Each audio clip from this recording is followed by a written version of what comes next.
Climate activist Sonam Wangchuck करीब 6 महीने बाद जेल से बाहर आएंगे क्योंकि केंद्र सरकार ने नेशनल सिक्योरिटी एक्ट के तहत वांगचुक की हिरासत को रद्द करने का फैसला किया है।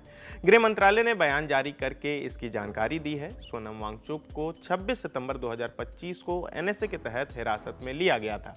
ये आदेश लेह के जिला मजिस्ट्रेट ने जारी किया था। सरकार का कहना था कि ये कदम इलाके में कानून व्यवस्था बनाए रखने के लिए उठाया गया था।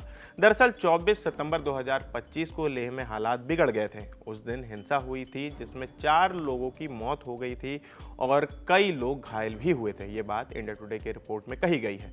इससे पहले सरकार ने सुप्रीम कोर्ट में कहा था कि उस दिन हुई हिंसा के पीछे सोनम वांगचुक चीफ प्रोवोकेटर थे, यानी कि मुख्य उकसाने वाले। सरकार ने यह भी कहा कि एनएसए के तहत गिरफ्तारी में सभी कानूनी प्रक्रियाओं का पालन किया गया और उन्हें हिरासत में लेने के बाद हालात शांत हो गए। अब गृह मंत्रालय का कहना है कि वांगचुक एनएसए के तहत तय हिरासत की अवधि का लगभग आधा समय काट चुके हैं।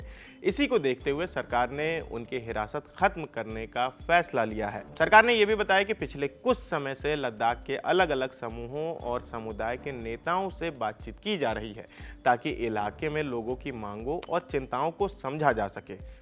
सरकार ने यह भी कहा कि लगातार बंद और विरोध प्रदर्शन की वजह से इलाके के माहौल पर असर पड़ रहा है। इसका असर छात्रों, नौकरी की तैयारी कर रहे युवाओं, कारोबारियों, टूर ऑपरेटरों, साथ ही पूरे स्थानीय अर्थव्यवस्था पर इसका असर पड़ा है। बकौल गृह मंत्रालय, सरकार का लक्ष्य लद्दाख में शांति, स्थिरता और भरोसे का माहौल बनाना है ताकि सभी पक्षों के साथ बैठकर सार्थक बातचीत की जा सके।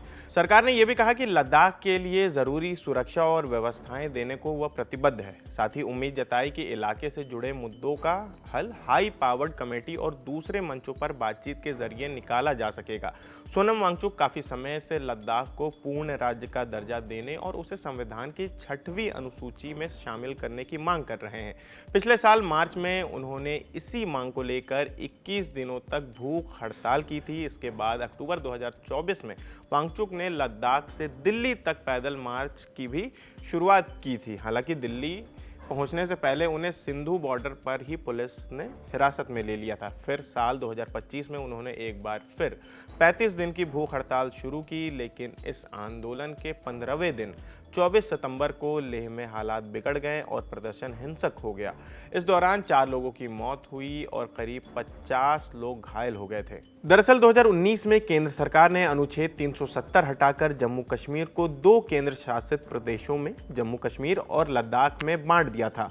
उस समय लद्दाख के कई लोगों ने इस फैसले का स्वागत किया था क्योंकि वे लंबे समय से जम्मू कश्मीर से अलग प्रशासन की मांग कर रहे थे। तो फिलहाल इस खबर में इतना ही। आपकी इस खबर पर क्या राय है हमें कमेंट करके ज़रूर बताएं। मेरा नाम आसिफ है, कैमरे के पीछे हमारे साथी मोहन है। देखते रहिए दी ललन टॉप। शुक्रिया।